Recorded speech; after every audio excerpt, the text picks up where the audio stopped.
আমরা অনেক জ্ঞান অর্জন করলাম, অনেক তাদাব্বুর করলাম, অনেক কিছু জানলাম। কিন্তু এটা আমরা আমাদের বাস্তব জীবনে এটা আমল করলাম না। তাহলে আমাদের অবস্থাটা অনেকটা হবে হচ্ছে গিয়ে ইহুদিদের মতো। তো ইহুদিদের অনেক, অনেক জ্ঞান ছিল। তারা অনেক পণ্ডিত ছিলেন। কিন্তু এত কিছু জানার পরেও তারা কি এটা বাস্তব জীবনে এটা কি করত না? এটা এপ্লাই করত না।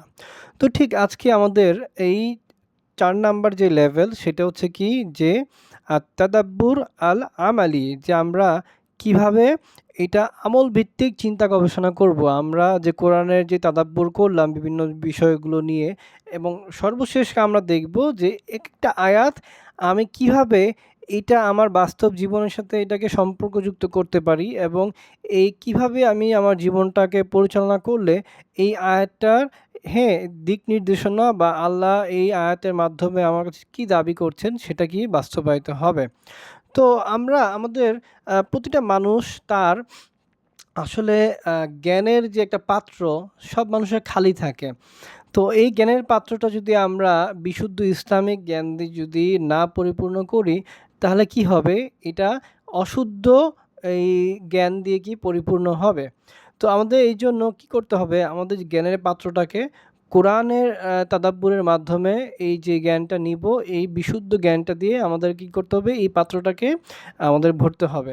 এরপরে আমরা আমাদের এই পরবর্তী তাদাব্বুরের মাধ্যমে এই যে জ্ঞানটা আমরা নিলাম, এই জ্ঞানটাকে কি আমাদের দৈনন্দিন জীবনে যে মানুষের যে বিভিন্ন ধরনের ডাইমেনশনগুলো আছে, যেমন আকিদা, ঈমান, তাওহীদ, ইবাদা, মুআমালা, মুআশারা, আখলাক, আদাব, এবং আমরা দৈনন্দিন জীবনে কোনো একটা বিষয়কে যে আমরা সঠিক এবং ভুল এই যে নির্ধারণ করি, এই নির্ধারণ করার জন্য যে নীতিমালাগুলো, সেগুলো কি আমরা ওই যে কোরআন থেকে আহরিত জ্ঞান, এই জ্ঞানটা আমরা কি করব?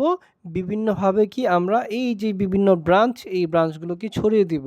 তো এতে করে কি হবে? এগুলো যখন আমরা ছড়িয়ে দিব, তখন আমাদের ওই জ্ঞানের আলোকে কি আমাদের, হ্যাঁ, ওই যে আদব, আখলাক, হ্যাঁ, ইবাদা, মুআমালা, আকীদা, তাওহীদ এগুলো সব কি পরিচালিত হবে।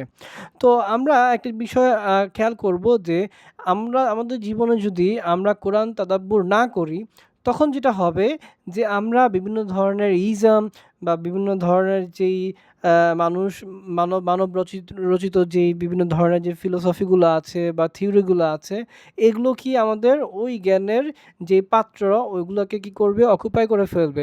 তো তখন আমাদের আকীদা, বিশ্বাস, আমল, ইবাদতটা কিন্তু ওই ইজম বা ওই থিওরি দিয়ে কি হবে? পরিচালিত হবে। তো এটা খুব গুরুত্বপূর্ণ একটা ব্যাপার। তো আজকে আমরা এখানে শেষ করব। আসসালামু আলাইকুম ওয়া রাহমাতুল্লাহ।